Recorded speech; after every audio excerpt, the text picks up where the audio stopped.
The human body has come a long way. Every bone, muscle, and ligament functions together to make the whole movement system work. One particular area is the atlas and axis found in the spinal column. Okay, the spinal column consists of a total of 33 vertebrae. The vertebrae are classified as irregular bones consisting of many landmarks and structures and function. Each vertebrae articulates with the superior and the inferior vertebrae. Together, the vertebrae stack and make up the spinal column. Based on differing morphology and function, vertebrae are grouped into 5 regions: the cervical, thoracic, lumbar, sacrum, and coccyx. The cervical spine has 7 vertebrae. The first and second, known as the atlas, differentiate from the whole group. Okay, good. Atlas, in Greek mythology, is the giant who is punished to carry the weight of the world. The first cervical vertebrae, C1, is known as the atlas and bears the weight of the head.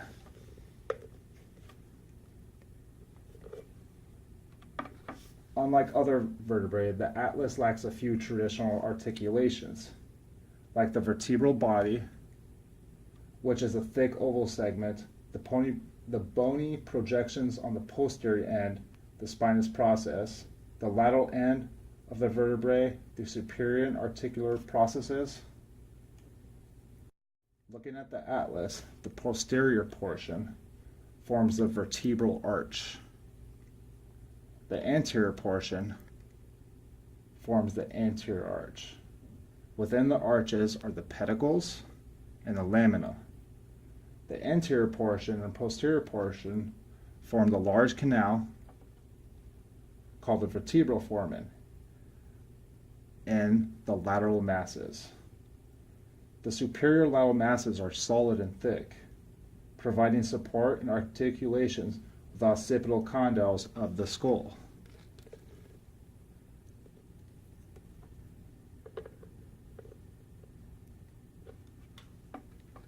The lateral mass surface is concaved. The occipital condyles on the skull are convex, which permit motion of flexion and extension. This is the lano-occipital joint. Inferiorly, the lateral masses are flat and articulate with C2, known as the axis.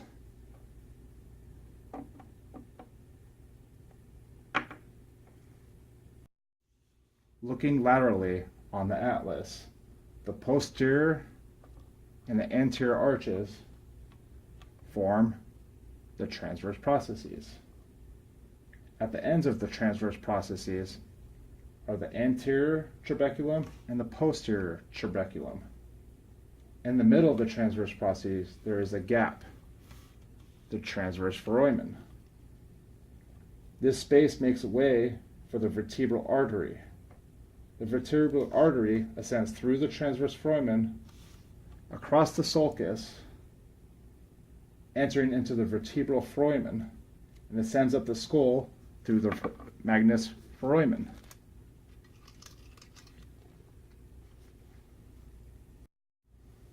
The vertebral foramen has 2 unequal parts, the posterior and the anterior portions. The posterior portion of the vertebral foramen is wider than the anterior portion, which allows passageway for the spinal cord. The smaller anterior portion of the vertebral foramen allows passageway for the dens of the axis.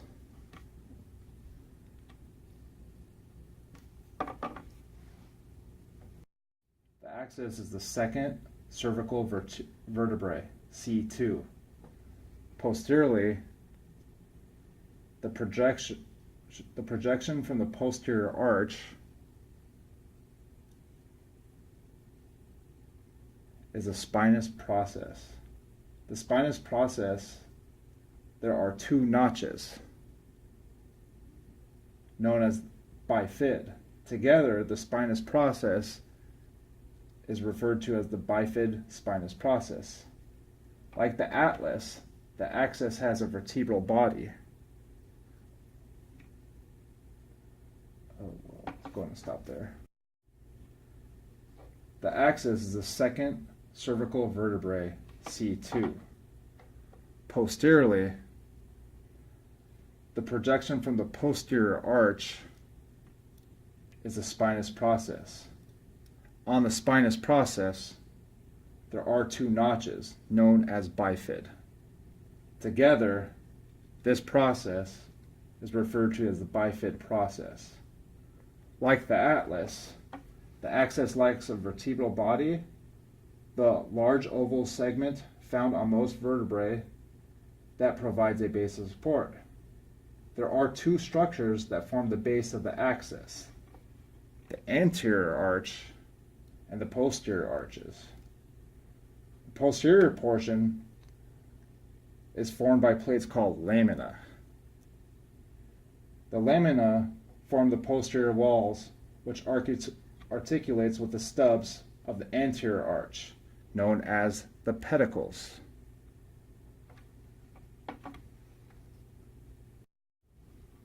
Together, the posterior and the anterior arches form the vertebral foramen. The vertebral foramen is the opening for the spinal cord to travel through. On the lateral portions of the posterior and anterior arch is the lateral masses, a bulky, concave-looking box. The lateral masses are thick to provide support to articulate with the atlas superiorly and inferiorly cervical C3.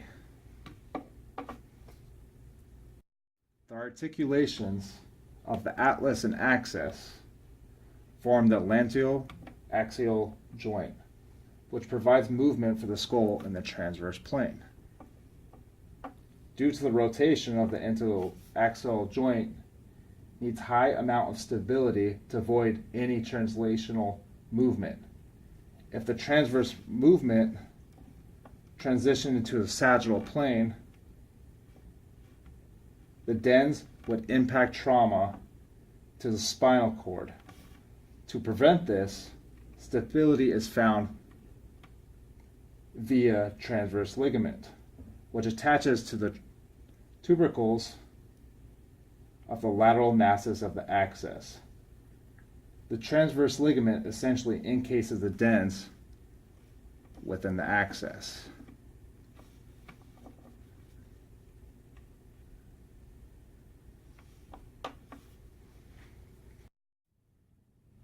As one can now see, the atlas and the axis provide the skull with mobility and stability.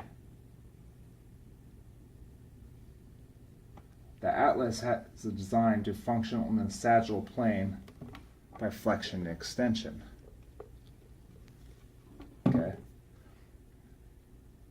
While the axis functions in the transverse plane, lateral and medial rotation.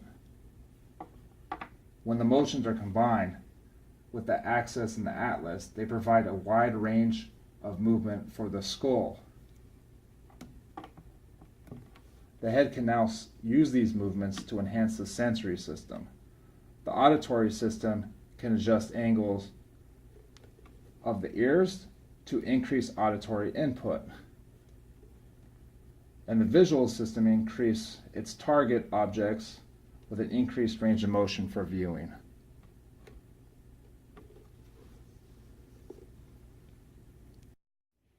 The use of the atlas and the axis has a wide variety of work. As seen, the atlas and axis provide both mobility and stability for the skull. This is why physical therapies and chiropractors pay careful attention to the atlas and axis. Any dysfunction or misalignment of these bones can disturb the interaction of the brain and the rest of the body's biomechanical properties.